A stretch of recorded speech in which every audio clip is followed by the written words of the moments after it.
ومرحبا بكم معنا اليوم ان شاء الله. غنوجدوا الكنافه كما كتعرفوا بطريقه اللي هي معروفه وبمذاق بنين، وطبعا وما كتكلفناش شي حاجه اللي هي كثيره. كما كتشوفوا غنحتاج هنا 300 غرام ديال الكنافه. طبعا كما كتشوفوا كتكون مجموعه في كيسه على هذا الشكل هذا، و250 غرام ديال الزبده مذوبه. وطبعا الكريمه اللي غتكون في الداخل ديال الكنافه كما كتشوفوا غنحتاج نص لتر ديال الحليب، 2 ديال دانون صغير بيرلي، 3 المعالق ديال النشا، 3 الحبات ديال الفرماج مثلثات، واحد فاني اللي غنديروه في السيروق ديالنا اللي غنسقيو به الكنافه. طبعا كما كتشوفوا عندي هنايا 200 غرام ديال السكر. كما كتشوفوا غنجيو للطريقه، غنقطعوا طبعا هاد الزبده اللي غندهنوا بها الكنافه ديالنا وغنخليوها في واحد الجنب حتى نوجدوا الكريمه.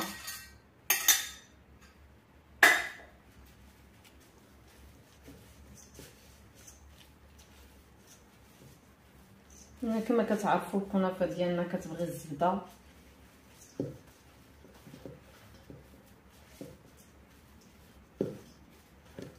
يعني من الاحسن تكون مدهونه مزيان بالزبده.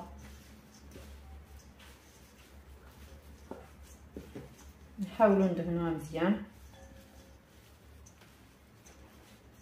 ونخليوها في واحد الجنيب حتى نوجدوا الكريمه.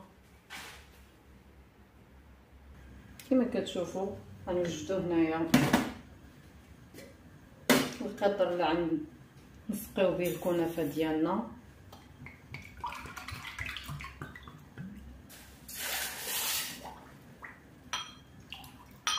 خديت زلافه ونص، نفس الزلافه او الكاس اللي غنعبروا به السكر،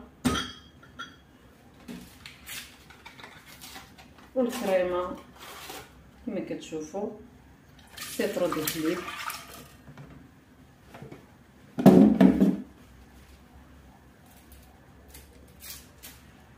ثلاثه ديال المثلثات كما كتشوفوا الفرماج او فرماج مثلثات،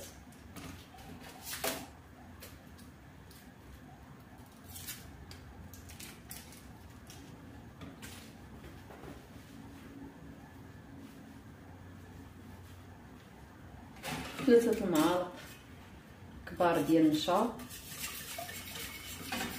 طبعا غنستمروا بالتحراك.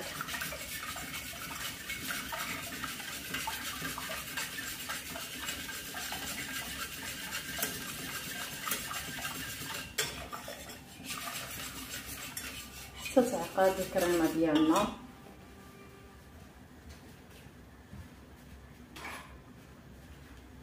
والسكر نفس الشيء.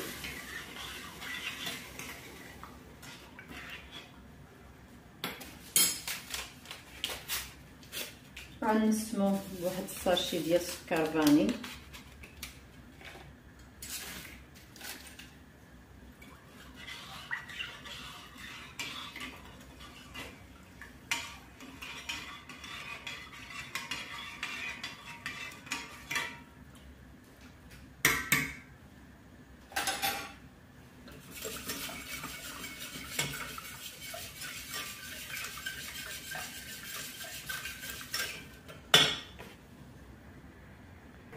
كما كتشوفوا من بعد ما حصلنا على هاد الكريمه اللي عاقده بهذا الشكل،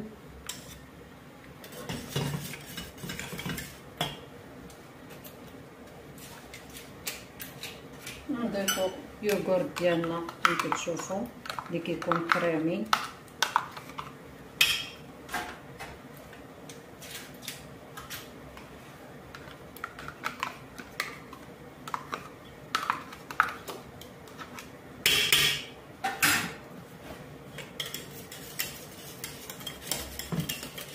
كي كتشوفوا هاد الكريمه اللي كتجي لذيذه وكتشهي، وطبعا من بعد ما كنسقيوها علاش كتعطينا داك المذاق الرائع. كما كتشوفوا نجيو بالطريقه اللي غنحضروا بها الكنافه ديالنا. طبعا من الاحسن نحاولوا نسرحوا كنافه كما كتشوفوا من بعد ما رطبناها بالزبده.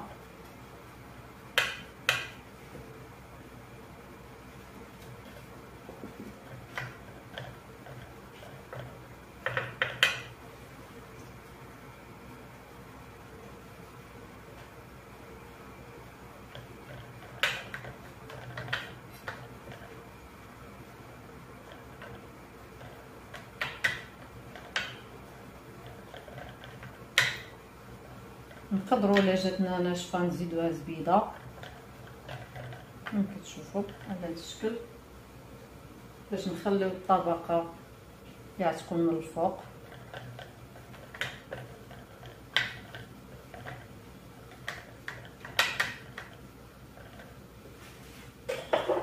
غنجيو نديرو الكريمه ديالنا لوجدنا كما كتشوفوا على هذا الشكل.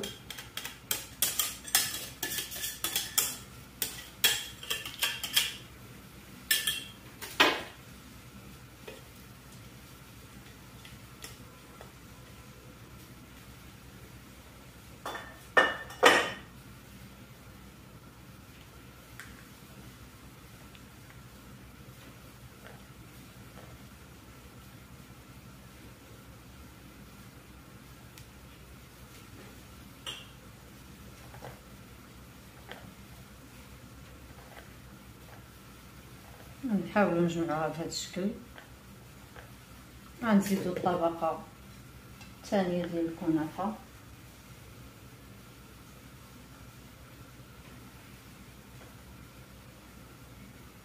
طبعا التزيين تيبقى اختياري، اي نوع د المكسرات عندكم ممكن تزينوا به.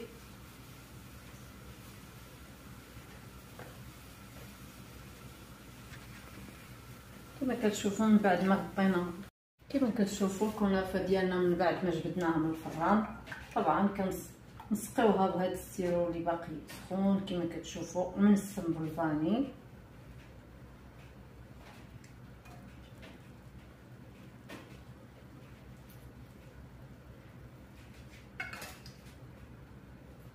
وما نحتاجش نقول لكم على المذاق والرائحه الطيبه اللي طالعه من هذه الكنافه.